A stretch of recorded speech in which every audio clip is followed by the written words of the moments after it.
দক্ষিণ কলকাতার নবনালন্দা স্কুলে দুর্ঘটনা, সেখানে কাঁচ ভেঙে পড়ে আহত হন ৩ পড়ুয়া। যেমনটা জানা যাচ্ছে, এখানে অভিভাবকদের একাধিক অভিযোগ উঠে এসছে। অভিভাবকরা জানাচ্ছেন এর আগেও ৪-৫ মাস আগে একই ঘটনা ঘটে, এই ধরনের ঘটনা আগেও ঘটেছে। তাহলে তারপরেও কোনো ব্যবস্থা নেওয়া হয়নি স্কুল কর্তৃপক্ষের তরফ থেকে। রয়েছে ফার্স্ট এড বক্স, কিন্তু তাতে কোনো কাজ হয় না। অভিভাবকদের দাবি, আগে স্কুলের ব্যবস্থাপনা ভালো থাকলেও দিনের পর দিন তা খারাপের দিকে এগোচ্ছে। অভিভাবকরা কোনো অভিযোগ করলে তা শোনা হয় না, এমনকি তাদেরকে স্কুলের ভেতরে প্রবেশ করতেও দেওয়া হয় না বলে জানানো হচ্ছে অভিভাবকদের পক্ষ থেকে। জানিয়ে রাখবো, আজ সকালেই নবনালন্দা স্কুলে দুর্ঘটনা ঘটে। সেখানে উপর থেকে কাঁচ ভেঙে পড়ে এবং আহত হয় ৩ পড়ুয়া। আমাদের সঙ্গে ফোনে রয়েছেন প্রতিনিধি প্রীতি পাত্র। প্রীতি, এক্ষেত্রে আরো অভিযোগ উঠে আসছে অভিভাবকদের পক্ষ থেকে, বিস্তারিত শুনে নেবো তোমার কাছ থেকে। একেবারেই দেখো, পক্ষ থেকে একাধিক অভিযোগ উঠছে। অভিভাবকরা ৩ থেকে ৪ মাস আগে নাকি এমন ধরনের ঘটনা ঘটেছিল। স্কুলের যে রয়েছে সেখানে গিয়ে একটি জানলার কাঁচ ভেঙে পড়েছিল এবং সেখানেই তারা প্রশ্ন করছেন যে এর আগেও একবার ঘটনা ঘটার পর তারপরে কেন কোনো ব্যবস্থা নেওয়া হলো না।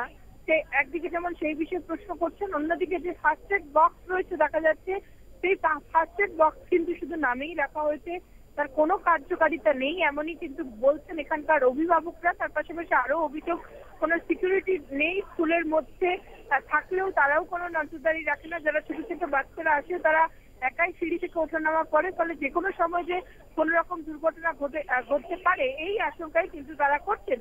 তার পাশাপাশি বলছেন এর আগে স্কুলের ব্যবস্থাপনা ভালো থাকলেও দিন দিন কিন্তু স্কুলের ব্যবস্থাপনা আরো খারাপের দিকে যাচ্ছে এবং সে কারণেই তারা বারবার অভিযোগ জানালেও কিন্তু স্কুল কর্তৃপক্ষের তরফ থেকে কোনো কিছু শোনা হয়নি। এমনকি তাদেরকে যেসব অভিভাবকরা তাদেরকে কিন্তু কখনো স্কুলের ভেতর আসতেও দেওয়া হয় না। ফলে স্কুলের মধ্যে কি চলে না চলে সেই বিষয়ে কিন্তু তারা অবগত নয়। তবে স্কুলের মধ্যে যে ব্যবস্থাপনা দিনের পর দিন খারাপ হচ্ছে এই অভিযোগ কিন্তু তারা বারবার করছেন। এবং তবে আরো জানাবো, ইতিমধ্যে যে ৩ জন পড়ুয়া আহত হয়েছিলেন তাদের মধ্যে 2 জনকে হাসপাতালে নিয়ে যাওয়া হয়েছিল। এই 2 জনের মধ্যে কিন্তু একজনকে প্রাথমিক চিকিৎসা করে ছেড়ে দেওয়া হয়। তবে নবম শ্রেণীর ছাত্র প্রিয়ম দাস তিনি কিন্তু এখনো হাসপাতালে ভর্তি রয়েছেন, তার চিকিৎসা চলছে এমনটাই কিন্তু জানা যাচ্ছে। তবে সব মিলে ইতিমধ্যে স্কুলের ব্যবস্থাপনা নিয়ে কিন্তু অভিভাবকরা একাধিক প্রশ্ন করছেন এবং পরবর্তীকালে কি হবে তা নিয়েও কিন্তু তারা বেশ চিন্তায় রয়েছেন।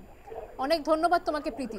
অর্থাৎ যেমনটা জানা যাচ্ছে, সোমবার সকালেই দক্ষিণ কলকাতার নবনালন্দা স্কুলে যে দুর্ঘটনা ঘটেছে সেখানে একাধিক অভিযোগ উঠছে অভিভাবকদের পক্ষ থেকে।